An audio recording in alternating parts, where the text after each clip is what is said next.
NIS 2, DORA, le CRA, le Cyber Resilience Act. Vous utilisez des systèmes d'information pour piloter vos activités essentielles, vitales, critiques. Donc, on va vous imposer des règles de sécurité parce que si ça s'arrête, nos sociétés ne fonctionnent plus. Depuis 4 ans, les gens m'appellent, toujours sous le secret des professionnels, trouvez-nous l'argument pour qu'on y échappe. On veut un argument juridique béton parce que nous ne sommes pas concernés. D'ailleurs, nous n'avons pas de problème. C'est un appel sur 2. Ça peut paraître caricatural, c'est vrai. Bienvenue dans Les Résilients, le podcast des super-héros du numérique.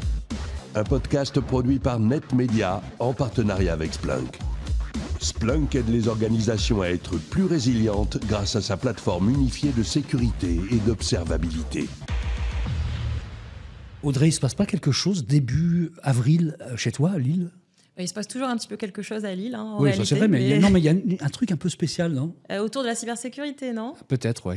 Oui, il y a le FIC, c'est le Forum InCyber. Maintenant, on appelle ça comme ça. C'est en 2025, comme chaque année. Le Forum InCyber se déroulera à Lille. C'est du 1er au 3 avril, précisément.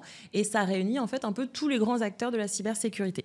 Donc c'est peut-être pour ça qu'on est en train de faire ce podcast filmé spécial des résilients, parce qu'on le fait en amont du FIC, c'est ça l'histoire. Oui, et il est diffusé là, pendant le FIC. Donc l'idée, c'est vraiment de répondre à toutes les questions qui taraudent les personnes qui participent au FIC. Alors bien sûr, cette année, c'est sur l'approche Zero Trust, la grande thématique.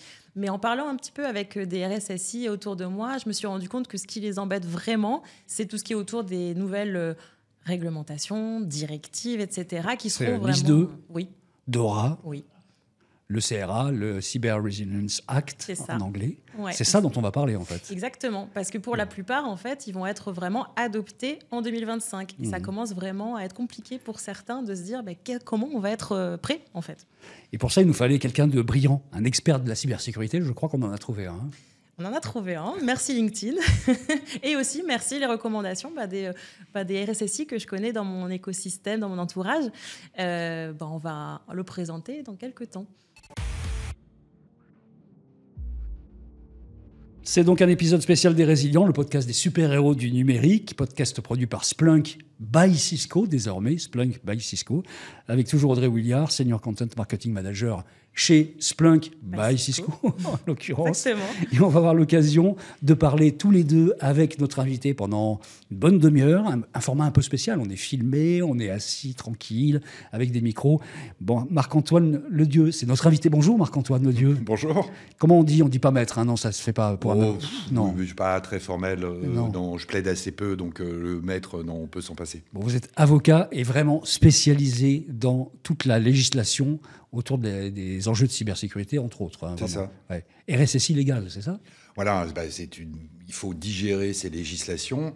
Et aujourd'hui, moi, je travaille beaucoup avec des RSSI qui ont besoin de savoir où se situer, où se positionner et comment ça marche. Et puis, comme il faut bien que quelqu'un lise tous ces textes infernaux, je prends des missions de RSSI legal, d'accompagnement vraiment spécialiste en legal cybersécurité. On parlait du FIC, vous allez intervenir au FIC sur le Zero Trust ? Absolument. Comme tout le monde, en fait. Absolument, c'est la thématique de l'année. Je n'avais pas fait l'année dernière, j'y étais allé, mais je n'avais pas fait, il y a 2 ans, j'avais fait de l'OSINT, les problématiques de l'OSINT appliquées aux leaks, notamment aux fuites de données. Cette année, je suis en plein Zero Trust, là. Audrey, tu as lu le blog, évidemment, de Marc-Antoine. Ouais, et ce qui m'a plu, c'est que vraiment, c'est sur la thématique de la BD. Et c'est quelque chose qu'on apprécie dans le podcast. Vous avez vu, on est vraiment sur la thématique des super-héros du numérique. On a une illustratrice, nous, qui vient dessiner des costumes de super-héros. Donc, ça nous a plu. C'est un petit clin d'œil aussi des univers qui nous parlent. Pourquoi ce choix, d'ailleurs, de la BD, en fait ? Il y a plusieurs raisons. D'abord, je suis un fan de BD. J'ai commencé à 5 ans avec les super-héros. Moi, c'était Marvel. les X-Men. Okay. Ouais, c'est ça. C'était les nouveaux X-Men dans les années 60. On est en 74, 75 à peu près. Ensuite, moi, j'ai une mémoire visuelle.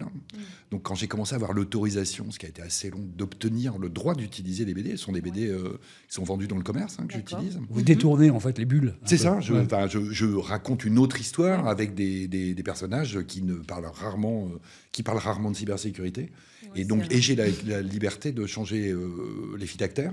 c'est le terme technique. D'accord. Pour autant que pas de sexisme, pas de racisme, pas de politique. Moi, j'ai un discours qui est juridique pour essayer de faire comprendre tous les textes et la jurisprudence qui nous arrive assez régulièrement de France, de Navarre et de l'Union européenne maintenant. Exactement. Marc-Antoine Ledieu, on a plein de choses à vous faire dire. Il y a énormément de sujets dont on va parler. Mais d'abord, vous avez 2 surnoms. Ça, c'est important de le préciser. Vous avez un surnom qui dit super avocat. Ça, c'est bien, c'est superbe. Vous avez un autre surnom qui est l'odieux. Oui, Pourquoi, alors en fait, c'est un de mes clients qui m'a dénoncé, entre guillemets, qui m'a dit que j'étais surnommé l'odieux. Parce que l'odieux, bon, Ouais, on voit bien Marc-Antoine Ledieux, d'où ça ouais, va, c'est ça, voilà, ouais. c'est pas mal. En fait, je n'annonce que des mauvaises nouvelles. C'est-à-dire que ça va être compliqué, ça va être cher, ça va être long, il faut réfléchir, faut faire des plans d'action. Donc, quand je commence à envoyer des nouvelles, donc j'ai appris, donc j'étais surnommé l'odieux. Et maintenant, je fais des posts où je signe directement, signé, 2 points, l'odieux. Donc tout le monde sait que ça va être une mauvaise nouvelle, ou je suis tombé sur la clause moisie du mois. Voilà, c'est notre nouvel axe. On prend des trucs pratiques qu'on voit passer dans les contrats, et puis de temps en temps, c'est vraiment n'importe quoi. Donc voilà, on a fait la clause moisie du mois, ou la FAQ moisie du mois. Voilà, on se tâche avec l'équipe, c'est assez marrant. On va parler aussi de ce que les juristes aiment bien, enfin, c'est les définitions. En général, on demande à nos RSSI qu'est-ce que c'est leur vision de la résilience, leur définition. Pour vous, c'est quoi ? Alors, normalement, en tant que juriste, je devrais répondre par une définition légale. Ouais. Alors, on a vaguement une définition de la résilience opérationnelle numérique dans le règlement DORA. Bon, enfin, si je ne l'ai pas sous les yeux, comme elle fait déjà 27 lignes, c'est pas possible. Donc, moi, en fait, dans mon métier, au quotidien, je travaille beaucoup sur la partie technique pour essayer de traduire ça dans des contrats. Et la meilleure définition de la résilience que j'ai trouvée, en fait, c'est dans Wikipédia, dans la rubrique informatique, la résilience d'un système d'information, c'est la capacité d'un système d'information à assurer ses fonctionnalités, donc son objet, malgré les pannes et les événements cyber, les cyberattaques, en clair. D'accord. Ah, c'est ça la résilience. En 2025, il va y avoir Nice 2, DORA et le Cyber Resilience Act, donc le CRA, on va l'appeler comme ça, qui vont vraiment prendre de l'ampleur, là, pour le coup. C'est un peu le sujet dont on va parler, Audrey, aujourd'hui. Hein. Ouais. Marc-Antoine, vous voyez pas mal de gens, des entreprises. Quel est le niveau de compréhension qu'ils ont de ces 3 réglementations européennes et de mise en place ? Est-ce que ça vous semble être au niveau aujourd'hui ? Alors, comment dire ? Pour le faire objectivement, là où ça coince dans les entreprises, dans les administrations, dans les associations, c'est que depuis qu'on a des réseaux de communications électroniques, en clair l'Internet V1, c'est 1973.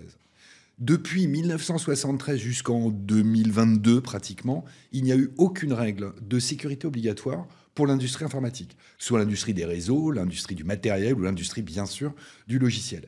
Et vu le contexte généralisé, d'abord, le fait que nos sociétés maintenant soient ultra connectées, ce qui n'était pas le cas il y a 20 ans. Moi, il y a 20 ans, je me souviens des premiers modems US Robotics qu'on mettait sur son bureau qui faisaient du bruit. Bon, le débit était nul. Aujourd'hui, tout le monde est connecté avec son téléphone, son ordi au bureau, son ordi chez soi, sa tablette. Donc déjà, l'explosion, enfin je veux dire, le nombre d'appareils connectés a littéralement explosé. Et puis ensuite, on n'a jamais pensé la sécurité de manière intelligente et dès le départ. Et puis ensuite, il y a le phénomène des cyberattaques, des escroqueries en tout genre, les brouteurs, tout fait. Et puis surtout, aucun d'entre nous n'a jamais appris à se servir de tous ces outils. À part ceux qui codent, dont on peut penser, on peut même espérer qu'ils savent à peu près ce qu'ils font. Les autres, il n'y a jamais de formation pour personne, ni au lycée, ni au collège, ni nulle part. Et donc tout ça nous a fait un cocktail consternant au final. Donc c'est ce phénomène aujourd'hui mondial des cyberattaques, dont on nous dit que ça rapporte plus que la prostitution et la drogue. Donc il n'y a pas de chiffre fiable, mais ça donne une idée de l'ampleur du phénomène. Et l'Union européenne, parce que c'est dans ses compétences, sur le territoire des 27 États membres, l'Union européenne s'est mise à légiférer de manière inversement proportionnelle à ces 50 années où il ne s'est rien passé. Et donc l'appropriation par les entreprises de tous ces textes, elle est très lente, parce que d'abord, c'est très compliqué à lire. Objectivement, c'est difficile à lire. Parfois, c'est même mal écrit. C'est le règlement DORA où on mélange des trucs. Ça n'a plus ni queue ni tête. Ça part dans tous les sens. Et puis, l'Union européenne, en l'espace de 3 ans, nous a pondu 3 textes de 150 pages, là où avant, une directive européenne, moi je me souviens sur les bases de données, elle faisait 22 pages. Et on trouvait que c'était beaucoup. Aujourd'hui, c'est 3 fois 150 pages. Très détaillé, très compliqué, avec des renvois. Donc l'appropriation par les professionnels, parce que à part le CERA qui va viser vraiment tout le monde, ce sont les professionnels. Le concept est de dire, vous, les pros, dans vos secteurs critiques, essentiels, importants, sont toujours les mêmes mots d'ailleurs qui changent, parce qu'on retrouve les mêmes dans tous. On leur dit, puisque vos services, le transport de l'électricité, le gaz, l'alimentation, la santé, les eaux usées, si on n'a plus d'eau usée, on voit qu'on va avoir un problème, eh bien, vous utilisez des systèmes d'information pour piloter vos activités essentielles, vitales, critiques. Donc, on va vous imposer des règles de sécurité, parce que si ça s'arrête, nos sociétés ne fonctionnent plus. Et on peut voir ce que c'est qu'une panne de courant aujourd'hui. Il y en a très peu, mais quand il y a une panne de courant, on n'a plus de téléphone, on n'a plus d'ascenseur, on n'a plus d'ordinateur, on n'a plus de podcast, on n'a plus rien. Donc à un moment, l'Union européenne voit qu'il y a un côté critique du fonctionnement de nos sociétés, au sens société civile, et à réglementer dans des proportions difficiles à intégrer. Et le message a un peu de mal à passer. Parce que forcément, la sécurité, c'est cher, ça sert à rien, c'est compliqué. Donc, et puis, pourquoi aller dépenser de l'argent à faire de la sécurité? Alors que dans la vie physique, c'est très marrant. On achète un appartement, un immeuble où on loue. Tout de suite, on va s'intéresser à la clé sur la serrure pour rentrer chez soi. Est-ce qu'il y a des volets aux fenêtres? Ça va être un réflexe parfaitement naturel. Dans le numérique, comme c'est du virtuel, ça n'intéresse personne. En plus, réglementer, c'est bien, c'est important de le faire pour l'Union européenne. Maintenant, est-ce qu'il y a les moyens aussi pour contrôler que les lois sont bien mises en place? Est-ce que justement, c'est une façon de se dire pour les entreprises, en même temps, est-ce qu'on va me contrôler? Ok. Alors, si on ne fait pas de loi, on le voit, l'autorégulation, ça ne marche pas. Enfin, on voit les opérateurs du web depuis des années qui ont dit « il ne faut pas faire ci, il ne faut pas faire ça ». Ça ne marche pas. Ok. Donc, si on dit qu'on fait de la sécurité en incitation pure et dure, ça ne marche pas. Donc, qu'est-ce que fait le législateur dans son rôle, qui est de dire j'identifie des menaces, et là, une des menaces critiques pour nos sociétés, ce sont nos systèmes d'information, professionnels, personnels, et je réglemente de force, en mettant des règles extrêmement détaillées. En temps, je suis obligé de me référer à la liste de ces règles, parce que c'est infernal à retenir. Et l'Union européenne pose des délais. Voilà. Vous avez 2 ans pour vous mettre au carré. Alors, on a tous affronté le RGPD, qui était une loi pourtant purement éthique. C'est de l'usage de la data. Donc, ça ne devait pas être un truc gigantesque. Et là, ça a fait tellement courir tout le monde depuis 5-6 ans que tout le monde voit arriver ces directives ou ces règlements UE sur la cybersécurité. Tout le monde se dit oui, mais non, on va cocher des cases. C'est pas du tout ça. C'est vraiment des règles à mettre en œuvre qui doivent être auditables. Il y a des délais légaux, faut se mettre. Alors il y a DORA qui est rentré en vigueur, effective, là, le 17 janvier 2025. Si on enlève les 50 plus grandes banques et les 50 plus grandes compagnies d'assurance, on ouvre la porte et il y a le bruit du vent derrière. C'est ce que vous constatez, là, il n'y a vraiment personne... Comme en plus, moi, on m'appelle et que je suis astreint au secret professionnel, je ne peux pas donner de nom. Donc, les gens me racontent en confiance. C'est aussi l'intérêt de cette profession d'avocat. Donc, les gens me racontent la réalité, qui est... entre le consternant et le lamentable. Mais c'est quoi le problème? Parce qu'il y a des experts juridiques dans les grandes entreprises. Est-ce qu'ils ont une vraie méconnaissance, en fait, des enjeux de cybersécurité? Alors, d'abord, la cybersécurité, c'est abstrait. Donc déjà, c'est difficile à faire. Le risque de l'incendie, on le comprend bien. Le risque du harcèlement, qu'il soit sexuel ou moral, on voit très bien ce que c'est. Je veux dire, quand on a des gens qui se jettent par la fenêtre parce qu'ils sont malheureux au boulot, on a une appréciation très concrète. Le cyber, ça parle pas beaucoup.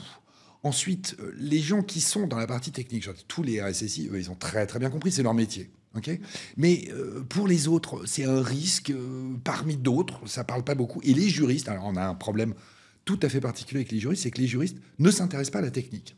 Or, ce sont des réglementations avec des règles de sécurité détaillées sur 10, 20, 30 pages, avec des annexes qui vous font des listes un peu cabalistiques par moment. Donc, les juristes disent, c'est pas mon boulot, je n'y connais rien. Alors, les juristes de banque, pour faire de la cybersécurité dans les banques, les juristes de banque, ils font du droit de la banque.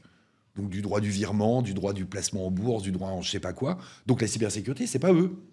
Et puis de l'autre côté, l'État disent mais nous, on ne sait pas lire ces documents parce que parce que c'est une manière d'écrire qui est quand même très particulière, qui renvoie toujours à 2 articles, à 3 alinéas et à 5 annexes. Donc ils disent, nous, on a besoin de soutien. Et c'est pour ça que moi, quand j'ai vu arriver... moi, j'ai eu le déclic avec la loi de programmation militaire 2013, qui imposait des règles de sécurité gratinées aux opérateurs d'importance vitale. Voilà. Tout est dit dans le vocabulaire, ça n'est que ça. Alors, il y a les OIV, on va faire le SIV, ensuite on va faire du DORA, on va passer à NIS 2 avec les EI et les EE. Bon, soit on ne fait que ça et on finit par en tirer quelque chose, soit tout le monde surfile la patate chaude et personne n'a envie de faire le job.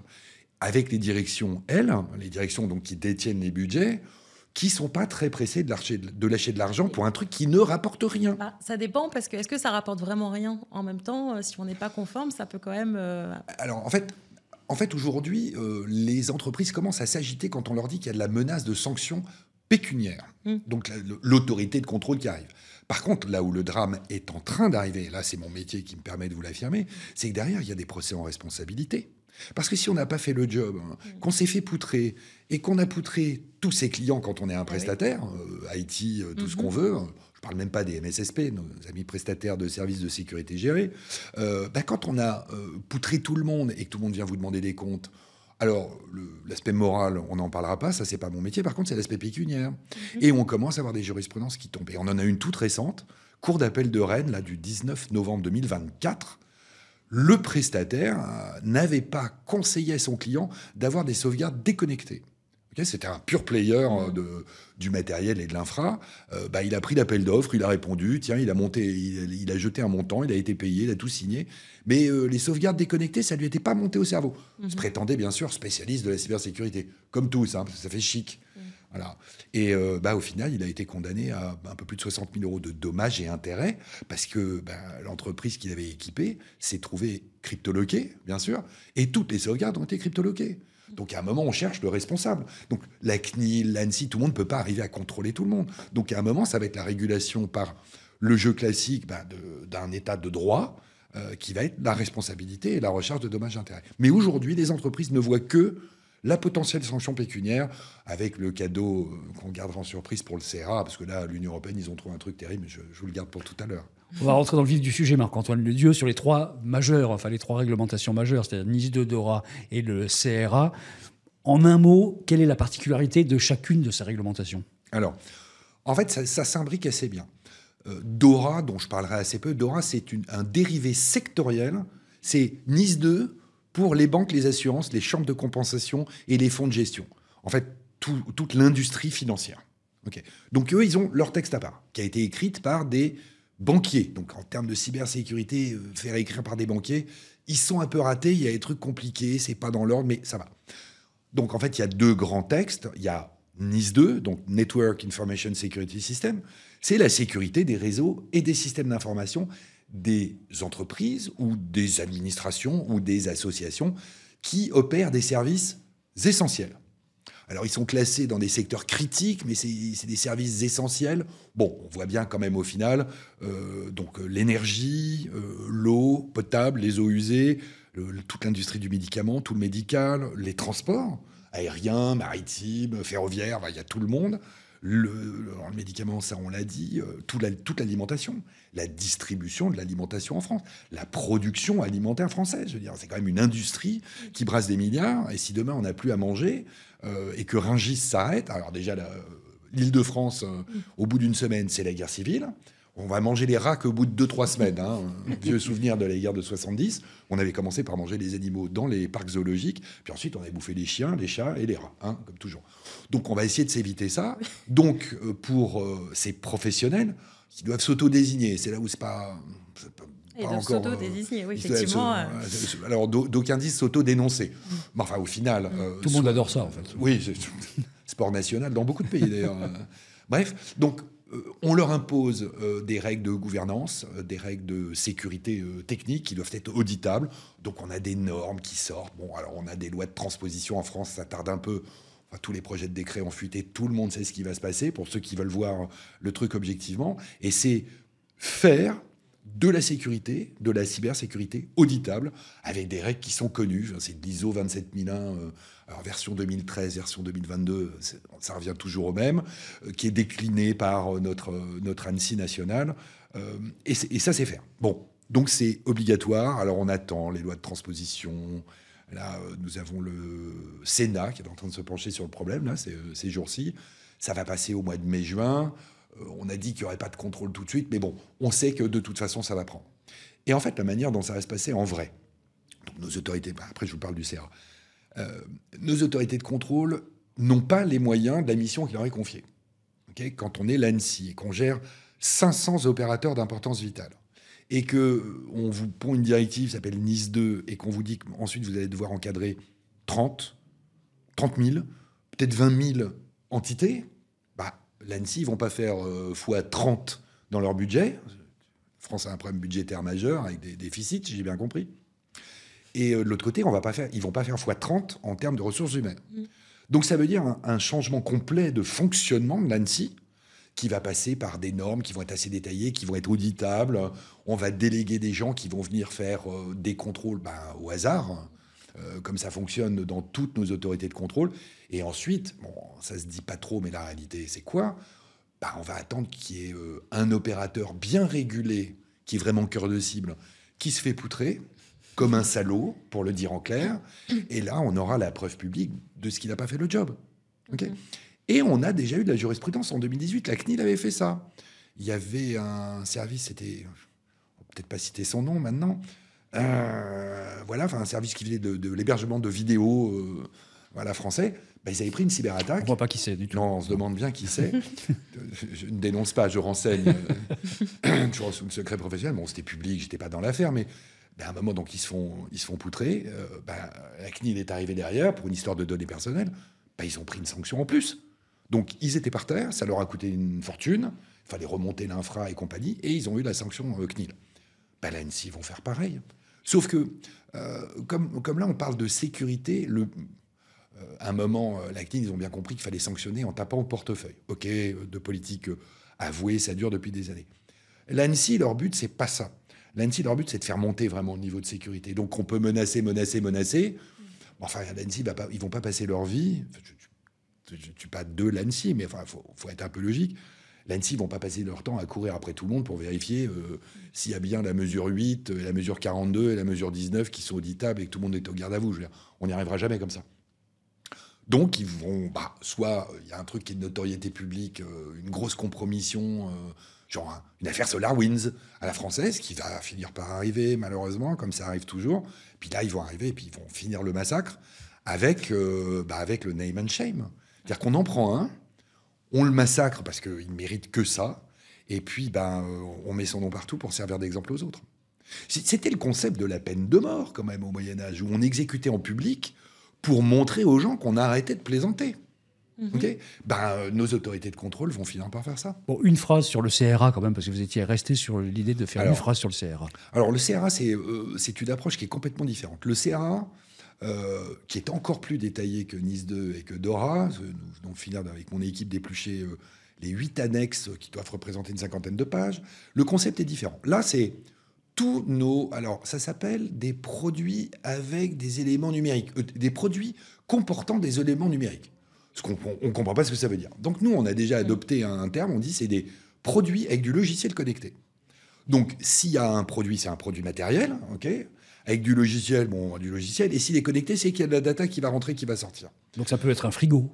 Ça peut être un frigo, ça peut connecté, être une montre, un téléphone, un ordinateur, un serveur, un routeur, une voiture, un modem, une voiture. Tout ce qui va être connecté. Le casque qui nous permet d'écouter avec du Wi-Fi, avec du Bluetooth, tout ce qu'on veut. Et là, l'Union européenne a dit, voilà, alors, pour tous les produits, vous devez faire une analyse de risque, un dossier complet, qui s'appelle le dossier technique, c'est assez facile à retenir. Dedans, il y a une notice utilisateur, et nous vous imposons d'écrire votre analyse et la manière dont vous traitez 13 exigences cyber et 8 exigences vulnérabilité. Nous, on les a retenues comme ça, on les comptant. Parce que sinon, on dit des exigences cyber, des exigences vulnérabilité. Ça finit par être que des mots. Alors ça, c'est compliqué, on n'y arrive pas. Donc, c'est produits avec logiciel connecté, 8 exigences cyber, 13 exigences cyber, vous voyez, même moi, j'y arrive pas, j'ai pas révisé, 8 exigences vulnérabilité, vous m'écrivez tout, vous me dites pourquoi vous le faites pas. Et moi, je suis en mesure de venir vous auditer. Et pour être sûr que ça prenne, tu remplis des dossiers, tu engages ta responsabilité et marquage CE. Donc, sur du logiciel, on ne va pas mettre des étiquettes marquage CE, mais tous les produits de consommation qui sont commercialisés dans l'Union européenne aujourd'hui, on bénéficie de cette législation produit, marquage, respect des normes, machin. Eh bien, ça tombe sur l'univers de tous les fabricants qui vont vouloir vendre dans l'Union européenne. Pas juste en France ou juste en Allemagne. Les fabricants, les importateurs, les distributeurs. Après, il y a les mandataires, il y a encore un autre truc. Bon, on voit bien qui est concerné. Vous voulez vendre quelque chose avec du logiciel qui va envoyer de la data, en recevoir ou les deux, eh bien, je vous impose, je vous cite juste une règle. Vous ne commercialisez pas si, dans votre produit, il y a des vulnérabilités activement exploitées. C'est quand même ça, le niveau de la législation.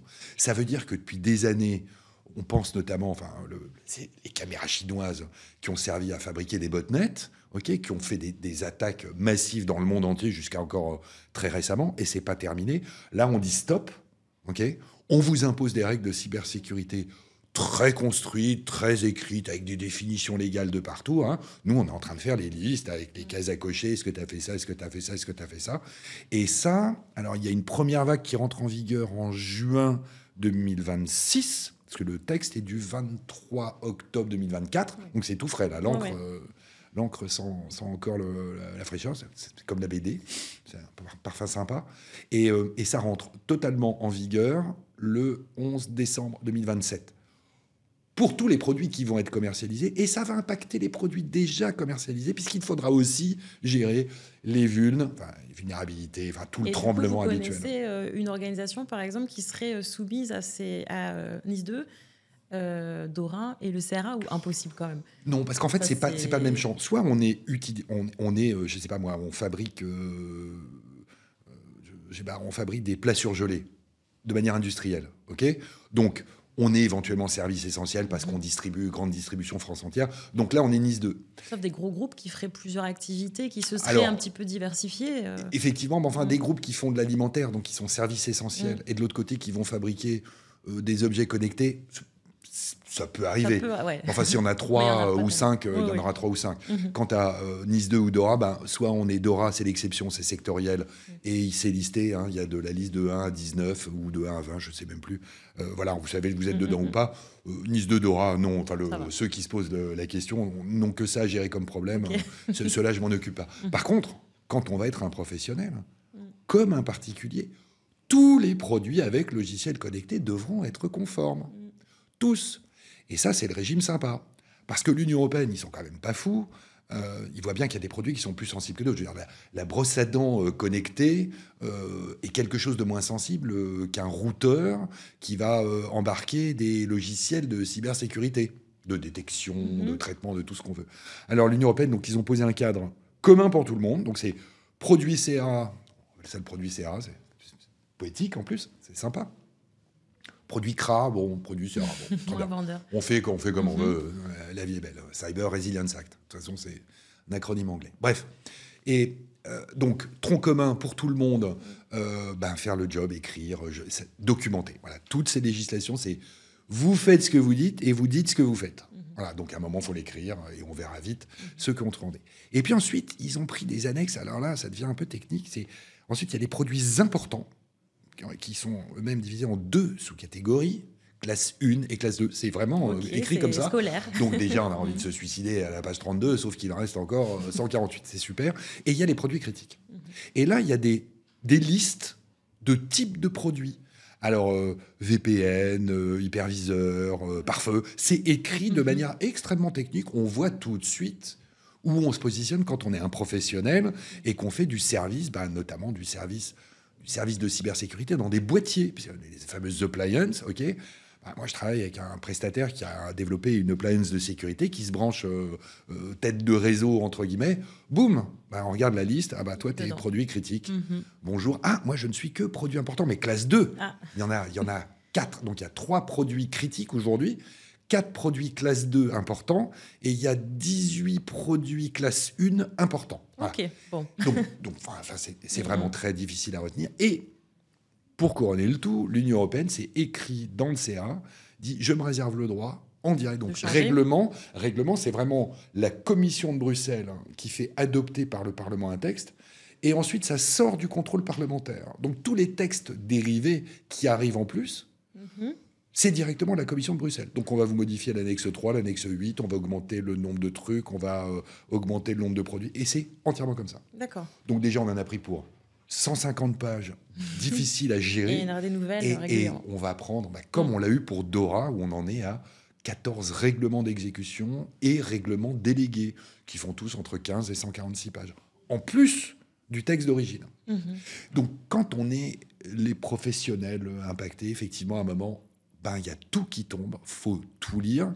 C'est un vœu pieux. Il faut essayer de tout comprendre. Alors là, ça relève du miracle. Et puis, il faut tout faire d'un coup. Alors là, c'est mission impossible. Alors, on parle beaucoup d'IA générative. Moi, j'avais envie de poser une question. Qu'une IA générative vous pose une question. Mais je ne suis pas allée voir ChatGPT quand même. Je fais les choses correctement. On a une IA générative à l'interne chez Cisco. Ça s'appelle Bridge IT. Et donc, les données restent à l'interne. Ça permet de ne pas faire de fuite de données. Donc, c'est pas mal. Donc, voilà, je suis corporate, j'ai fait les choses bien.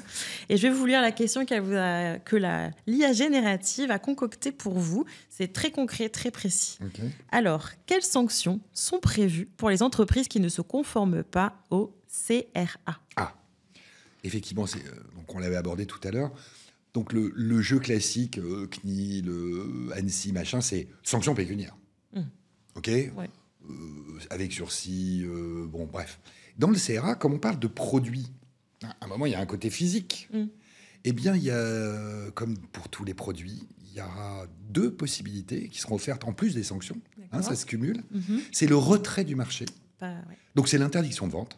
Okay, les stocks dans les magasins, on retire. D'accord.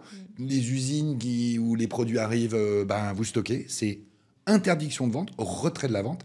Et le deuxième, qui est une sorte en fait, qui est probablement le pire, c'est le rappel. C'est-à-dire qu'on oblige les professionnels, fabricants, distributeurs, importateurs, à aller récupérer tous les produits qui seraient défectueux, puisque si c'est pas conforme au CRA, c'est défectueux. Oui. Rappel, retrait. Et les bruits courent actuellement à Bruxelles, donc dans le cadre de la Commission, que pour faire comprendre que c'est une législation qui ne va pas faire rigoler tout le monde, ils annoncent des contrôles le lendemain de l'entrée en vigueur, qui seront très faciles à faire, parce que si c'est des brosses à dents connectées, il suffit d'aller au supermarché du coin, okay, on prend le produit sur étagère, on l'ouvre et on regarde. Ouais.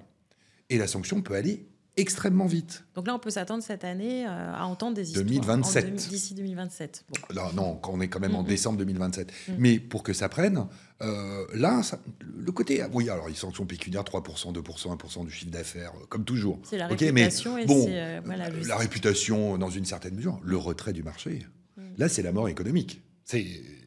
Et puis, sinon, on va compter les produits qui ont quand même été vendus malgré l'interdiction, avec resanction, machin et tout. Donc là, le bras de levier du législateur, c'est pour ça qu'ils ont trouvé cette législation produit, le côté produit physique, la box, entre guillemets, enfin la boîte avec le truc dedans. Et que ce soit du serveur ou des tas de trucs, ça va marcher de la même manière. Okay. Bon, Marc-Antoine Dieu, on va arriver dans une partie qui est différente de ce podcast. On s'est dit qu'on vous proposerait bien des petites questions sous forme de jeu. C'est Audrey qui va vous proposer ça. Et moi, j'alternerai avec des questions sérieuses au milieu. Donc, on va rentrer dans une espèce de mixte maintenant qui commence par un vrai ou faux, en fait, 2 anecdotes. Okay. Audrey. Alors, j'y vais. En fait, je vais vous raconter 2 histoires. Après, vous connaissez beaucoup d'anecdotes, donc vous allez deviner peut-être rapidement 2 histoires. Et puis, à la fin, vous me dites laquelle est vraie, laquelle est fausse. Et peut-être ce que ça vous évoque aussi, ces histoires.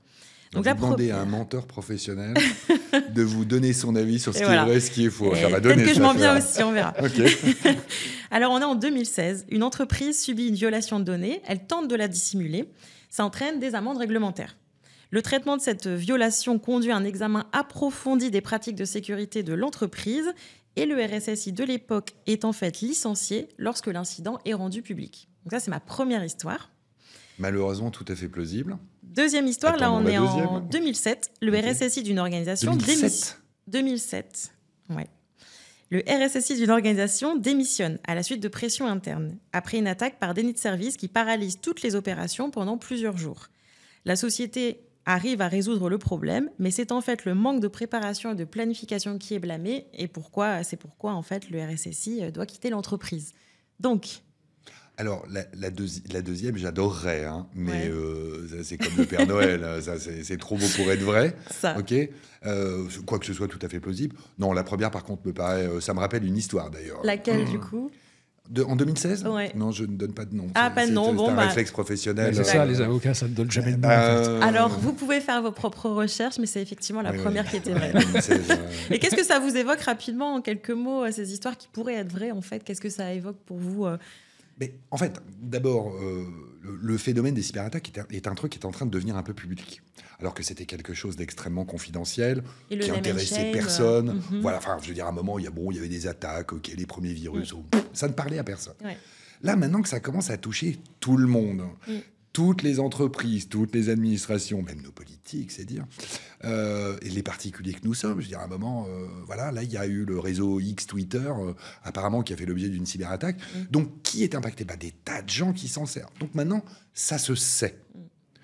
Voilà, et puis ça devient palpable, puisqu'on voit qu'il y a des guerres maintenant qui sont menées en partie sur le terrain. Donc, tout ça est plausible ou vécu. Et astreint au secret professionnel, moi, on m'a raconté plein d'histoires qui ne sont jamais sorties dans la presse, ou que tout le monde a bien mis sous le tapis pour espérer que ça ne sorte pas. Ou des documents, quand on les lit, on a envie de pleurer, mais comme c'est du document confidentiel, c'est du contrat, ça ne sort pas. Ok ? À chaque fois que je me dis j'ai lu le pire ou j'ai entendu le pire, mais en fait, non, je suis toujours pas blasé devant... Attends, il y avait une phrase comme ça dans un film qui était terrible. Ne jamais sous-estimer le caractère prévisible de la bêtise humaine. C'était un film de Guy Ritchie il y a quelques années. Mais vous vous dites, mais quand on touche le fond, non, c'est encore possible. Le malhonnête qui va aller cacher le truc. Aux États-Unis, il y avait quand même un gars qui avait détourné les fonds de l'entreprise pour aller payer la rançon de la cyberattaque qu'il ne voulait pas dévoiler à sa direction. Eh ben, on l'a retrouvé. Ouais. Je crois qu'il a un peu fini en tôle quand même, parce qu'à un moment, cours de bourse, il avait menti, cours de bourse, il y avait soustraction, enfin, à un moment, c'était du vol, quoi, en clair, du détournement de budget. Enfin, bon, est-ce qu'il ne s'est pas sucré au passage ? On n'en sait rien. Mais il avait bien fait en sorte que ça reste sous le tapis, ça lui a un peu éclaté au visage, dommage, quoi. Et aujourd'hui, on voit bien que cette volonté de se faire discret, maintenant, quand des entreprises se font cyberattaquer, cryptoloquer et compagnie, bon, il y a ceux qui sont vraiment mauvais, donc ils ne se font pas de bruit, puis il y a les autres qui disent mais c'est inéluctable. Je veux dire, la fameuse phrase caricaturale, ce n'est pas si vous allez vous faire attaquer, mais quand je veux dire, maintenant, c'est vrai, ça ne fait plus rire personne. Ceux qui n'y croient pas, sont ceux qui résistent à Dora, Nice 2, Ocera, et qui se disent, on va attendre, c'est pas nous, parce que d'ailleurs, nous ne sommes pas des cibles, c'est bien connu. Et pourquoi nous ? Et c'est trop cher, et puis c'est trop compliqué. Et on reprend les mêmes arguments jusqu'au jour où ça tombe. Voilà. Quelle est la première demande la plus courante de vos clients en tant qu'avocat ? Est-ce que je peux passer à travers, maître ? C'est absolument ça. Alors, donc je m'intéresse... Alors, voilà, les premiers projets Nice 2 Dora, c'est septembre-décembre 2020. Ok ? Donc ça fait quand même plus de 4 ans. Et depuis 4 ans, les gens m'appellent, toujours sous le secret professionnel, trouvez-nous l'argument pour qu'on y échappe. On veut un argument juridique béton, parce que nous ne sommes pas concernés. D'ailleurs, nous n'avons pas de problème. C'est un appel sur 2. Ça peut paraître caricatural, c'est vrai. On fait un pipeau bingo avec mes collaboratrices, avec l'argument le plus bidon ou la demande la plus ridicule, grotesque. Là, le dernier qu'on ait eu, c'est « Bonjour, on voudrait un avenant Dora », parce que Dora, il y a des règles contractuelles extrêmement détaillées quand même. C'est une tannée à écrire ce truc. À lire, je vous en parle pas. Et là, donc des gens m'appellent et ils me demandent un avenant avec toutes les cases cochées. J'ai dit, mais vous pouvez cocher les cases, comment cocher les cases ? On va dire qu'on fait tout bien, donc vous nous écrivez tout et vous dites qu'on est bon partout. Ah, j'ai dit non, moi je peux vous faire l'avenant, mais je peux pas écrire que vous faites tout bien. Je ne peux pas engager ma responsabilité. Et donc, ils m'ont répondu, bon, de toute façon, vous êtes trop cher et on ne fera pas affaire avec vous. Ils ont raccroché. C'est bon. Mais Affaire réglée. j'en ai 1 à 2. Là, en ce moment, ça s'agite un peu. J'en ai 1 à 2 par jour. C'est tout à fait étonnant. Mais c'est très cyclique dans le discours. C'est pourquoi nous, trouvez-nous une manière que ça ne nous tombe pas dessus. Bon, nous, on n'a pas de Pipo Bingo, mais on a le Fast and Curious. Oui, Fast and Curious, peut-être vous connaissez de Combini. Je vais vous donner 2 propositions et vous me dites ce que vous préférez. Ça va très vite. Et l'idée, c'est que voilà, vous me dites ce qui vous vient le plus rapidement. Alors, est-ce que vous êtes plutôt deepfake ou deepseek? Au deepfake. Et vous pouvez dire pourquoi. Le mensonge est mon métier. Ah bah. Nice 1 ou Nice 2? En Nice 2. Mot de passe 1, 2, 3, 4, 5, 6 ou mot de passe? Ma date de naissance. Ouais, ça marche aussi. Phishing ou pêche à la ligne? En phishing. Le jugement de la Cour d'appel de Rennes, 19 novembre 2024. Donc, c'était un problème de phishing. Ils l'ont écrit F-I-P-H-I-N-G. Ah bah ouais, on n'est pas loin. Donc, eux, ils étaient vraiment à la pêche. Bon, Rennes, pourtant, c'est loin de la mer. Mais ce phishing, cette notion de phishing, ça perturbe nos juges. Donc, oui. Phishing, bien sûr. Bug bounty ou chasse au trésor classique? Bug bounty. Et enfin, DDoS ou disco? DDoS. J'adore. Il faudrait qu'on revienne sur un petit concept rapidement, c'est la supply chain attack, en fait, qui est quelque chose qui n'est pas nécessairement très connu, ignoré par beaucoup de personnes. D'abord, ça consiste en quoi et quel est le niveau de sensibilisation qu'on doit avoir face à ça? Alors, en fait, pour comprendre le fameux phénomène des attaques par la chaîne d'approvisionnement, ça c'est la version française, tout le monde dit les supply chain attaques parce que c'est plus court et on comprend ce que c'est. C'est la supply chain IT, c'est la chaîne logicielle. En fait, le concept est le suivant. Quand même, depuis quelques années, les entreprises, les administrations un peu sensibles se sont protégées, ont protégé leur système d'information sur le concept on appelle ça la défense périmétrique, c'est très chic. En fait, c'est le concept du château fort. Pour vous protéger, vous montez des remparts, vous mettez des tours, ok, vous surveillez et personne ne rentre. Comment peut-on attaquer la ville de Troyes, qui était magnifiquement protégée par des remparts grandioses? À un moment, vous trouvez une manière de rentrer légitimement. Donc, qu'est-ce que vous faites? Si les Troyens adorent les chevaux, vous construisez une statue de cheval en bois, en ce que vous voulez, et vous mettez des agents dedans, au sens des agents militaires ou tout ce qu'on veut. Le concept de la supply chain attack, c'est ça. Puisque ma cible se protège, eh bien, je vais passer par le soupirail, la fenêtre, la cheminée, qui vous voulez, de manière légitime, plus ou moins. Alors, je vais aller voler les clés. Donc, une fois que j'ai volé les clés, j'ai les clés sur la porte, je rentre. Donc, je rentre de manière légitime. Ça, c'est le gros du phénomène des supply chain attack. Et après, dans l'industrie du numérique, là, il y a le deuxième phénomène. On a eu une affaire tout à fait emblématique, c'était l'affaire SolarWinds aux États-Unis, où un éditeur de logiciels de gestion de parcs de serveurs, donc on parle d'entreprises qui ont 1500 serveurs, enfin, voilà, à un moment, il faut les gérer. Qu'est-ce qu'ils ont fait? Des attaquants, c'était probablement des Russes quand même, on le sait aujourd'hui, les Russes sont rentrés dans l'usine à logiciels de SolarWinds, ils ont attaqué le logiciel qui permettait de gérer, de manière extrêmement habile apparemment, et la mise à jour logicielle a été distribuée à tout le monde. Donc c'est l'éditeur, malgré lui, qui a envoyé à la totalité de ses clients, en l'espèce à l'époque ça avait été toutes les institutions américaines qui avaient pris à tous les Department of Defense, tous avaient pris le logiciel s'appelait Orion, la version vérolée, c'est pas très élégant de le dire comme ça, mais c'est bien ce qui en ressort, enfin la version compromise, on va faire en français très chic, la version compromise de ce logiciel, qui se déclenchait au bout de 14 jours, qui envoyait un ping en disant « là, je suis installé là, ok ». Donc, avec un logiciel, vous polluez tout le monde. Et l'intérêt de la supply chain, ensuite, c'est de pouvoir faire des rebonds, puisque vous attaquez le maillon faible, qui est le restaurant à côté du prestataire, vous rentrez par le Wi-Fi, de là, vous allez dans le prestataire, qui lui-même a un gros client, qui lui-même... Ah, là, il y a la cible. Et donc, vous rebondissez. C'est ça le concept des supply chain attack. Il n'y a pas un type, mais il y a ça. Et en fait, ça veut dire quoi? Si vous demandez aux entités critiques, essentielles, importantes, vitales, de se protéger, il reste tous les prestataires. Donc, vous allez attaquer le maillon faible. Donc, vous allez faire, et ça va se généraliser, c'est les supply chain attack. C'est pour ça que toutes ces législations disent, vous êtes régulés, vous, les entités critiques, essentielles, importantes, vitales, et tous vos prestataires. Et le discours ne passe pas du tout. le discours ne passe pas du tout, puisque les entités régulées déjà ont du mal, enfin régulées, contrôlées, pas leur imposer ça à leurs prestataires, ça va venir, via les appels d'offres, via les catastrophes, parce que celui qui s'est fait attaquer la cible finale, qui va se faire bien poutrer, poncer, voilà, c'est très joli aussi, lui, à un moment, il va se retourner contre l'autre. C'est toi qui m'as envoyé la saloperie, donc c'est toi qui vas assumer les conséquences pécuniaires. Et je vais te demander des dommages et intérêts, et patati et patata. Donc, le phénomène de la supply chain attack, je suis en train de lire le rapport pour 2024 de la menace fait par l'ANSSI, qui vient d'être publié. Moi, je me suis arrêté à la page 19, et il y en a déjà 3 pages sur les supply chain attack. Parce que c'est ça, le phénomène. On s'attaque aux maillons faibles. Il y a un truc qui va bien passer, par contre, parce que vous parliez de trucs qui ne passaient pas, c'est le questionnaire Burger Quiz. Vous allez voir. Alors, on parlait de cyberattaque, on va rester dans la même thématique. Je ne sais pas si vous avez déjà regardé Burger Quiz, il y a une partie, c'est sel ou poivre. Donc, du coup, je vais vous demander... Moi, ce qui m'a fait rire, en fait, c'est que souvent, le nom des cyberattaques, ça me fait penser à des noms de groupes de rock, de métal ou de hard rock. Donc là, je vais vous donner des noms. Et vous me dites si c'est le nom d'une cyberattaque, le nom d'un groupe de rock ou les deux. Et là, je me suis cassé la tête pour en trouver. Okay. Mais on va commencer. Okay. Alors, on y va. Le premier, c'est WannaCry. Cyberattaque. Black Sabbath. C'est groupe de hard. Deep Purple. Groupe de hard.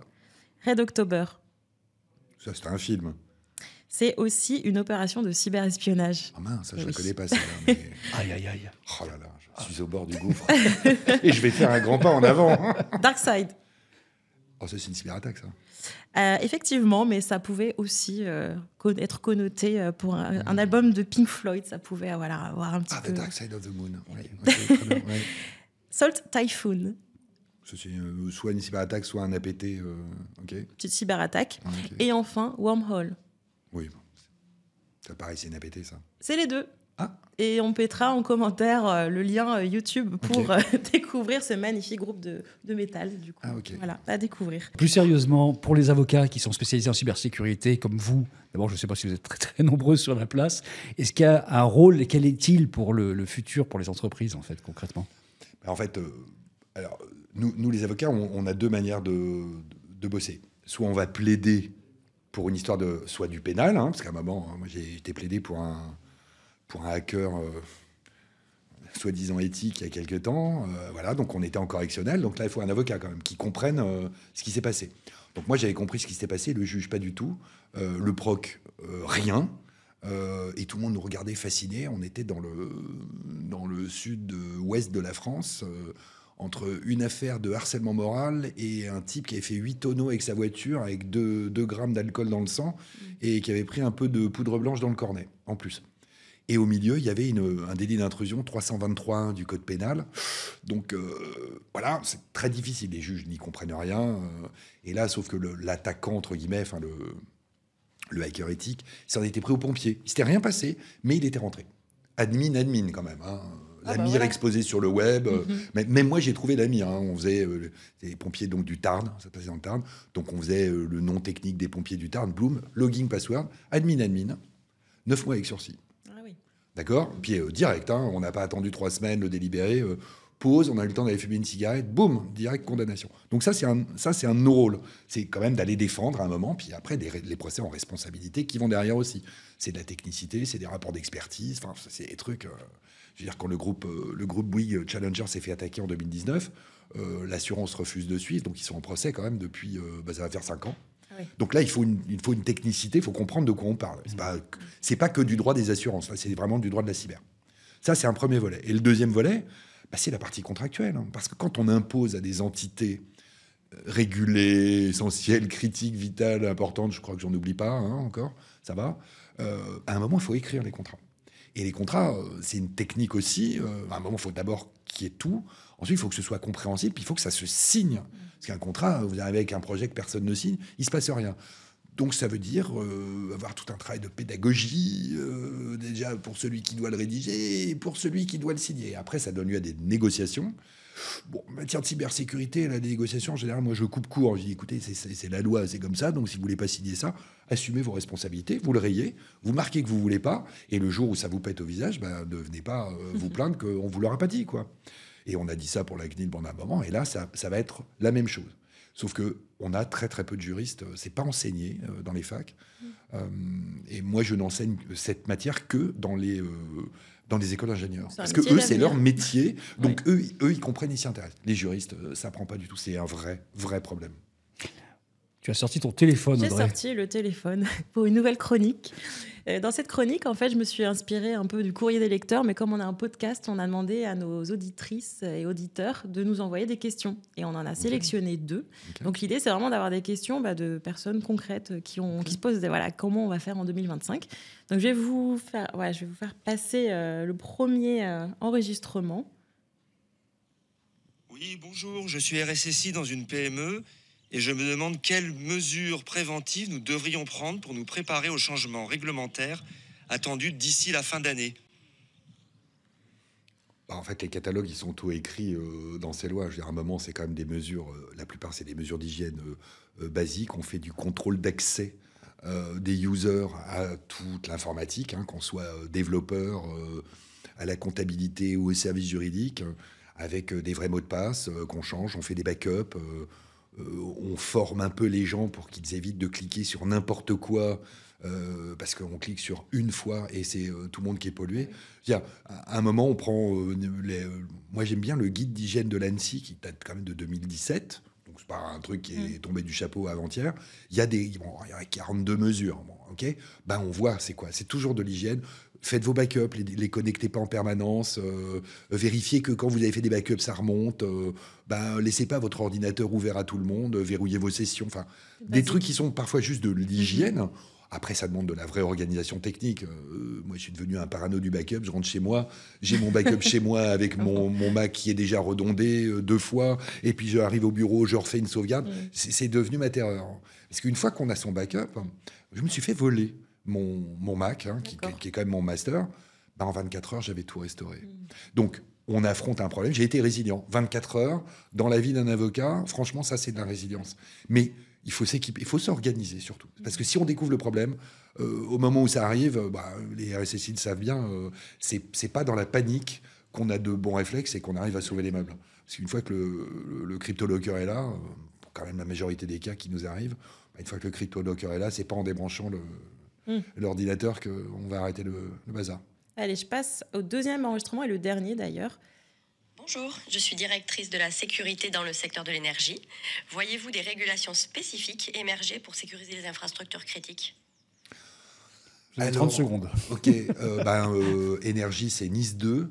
Et l'Union européenne est en train de se pencher sur le problème très particulier des câbles sous-marins, que ce soit des câbles de télécommunication ou des câbles de transport de l'électricité. Parce que j'ai appris récemment que la Corse est alimentée en électricité par un câble sous-marin qui vient d'Italie. Okay. Parce que la côte est moins lointaine. Voilà, donc après, il y a des accords internationaux. Mais il est certain que de manière sectorielle... Là, on a pris toutes les réglementations les plus larges possibles. Maintenant, on va prendre des réglementations sectorielles très détaillées dans des secteurs très particuliers.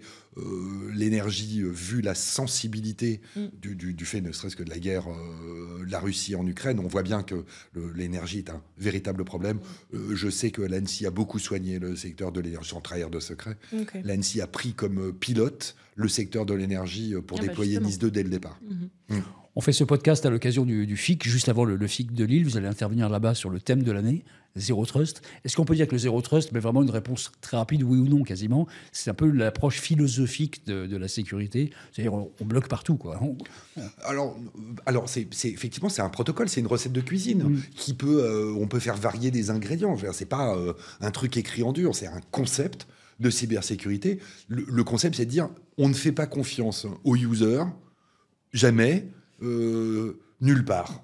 Voilà, on devient parano, donc c'est pas qu'on le flique pas, mais on le piste, on va tracer tout ce qu'il fait, partout où il est passé, on va vérifier tout le temps qu'il a bien le droit d'accéder à telle application, à telle base de données, à telle donnée personnelle, on va vérifier que son appareil il est bien chiffré, j'ai même un client qui fait de la détection comportementale, en fonction de la manière dont vous tapez sur le clavier ou vous faites bouger la souris, au bout d'un moment la machine détecte, parce que c'est peut-être pas vous, parce que vous êtes levé dans le train, dans le TGV pour aller au bar, et vous revenez, il y a quelqu'un d'autre pendant ce temps-là qui a tapoté sur votre ordinateur. Alors, c'est un truc un peu paranoïaque, mais ça existe. Le Zero Trust, c'est une série de réflexions autour de Est-ce que je fais confiance à mon user, à celui qui utilise tel appareil? Est-ce qu'il a le droit d'eux? Je vais vérifier. Et dans le doute, je le bannis. Ok. Allez, soyons tous parano. Petite photo, tiens. Ah oui, ma dernière chronique, hein, c'est une chronique qui m'a été inspirée par Léa Salamé. On a parlé juste avant. Donc, je vais vous montrer une photo. Et vraiment rapidement, en une phrase, qu'est-ce que ça vous évoque? Donc, quelle émotion, quel sens? Voilà, qu'est-ce que ça vous évoque? Alors, ma première photo, je la montre ici. Oui. Monsieur le directeur général, c'est ma réponse. C'est votre réponse? Alors, c'est concis. Alors, ensuite, c'est Vincent Strubel, le directeur général de l'ANSSI, Agence nationale de la sécurité et des systèmes d'information. Pour ceux qui nous écoutent voilà. Et effectivement et qui ne regardent pas en podcast, voilà, une personne importante quand même, notamment pour notre sujet. Absolument. Alors, la deuxième image, qu'est-ce que ça vous évoque? Bon, ça c'est une de mes slides en BD. Effectivement, en fait, la BD, c'est une manière de faire passer un discours, soit pour faire peur, soit pour que on puisse retenir. Moi, j'ai une mémoire visuelle, donc je vois un dragon qui crache du feu, il y a un picto Nice 2, et je vois le projet de décret, donc je me souviens très bien quand j'ai fait ça. J'ai fait des épisodes pour essayer d'expliquer les 20 mesures de sécurité qui vont être obligatoires, qui sont les projets de décret de mesures de sécurité, donc préparés par l'ANSSI, qui ont fuité dans la presse.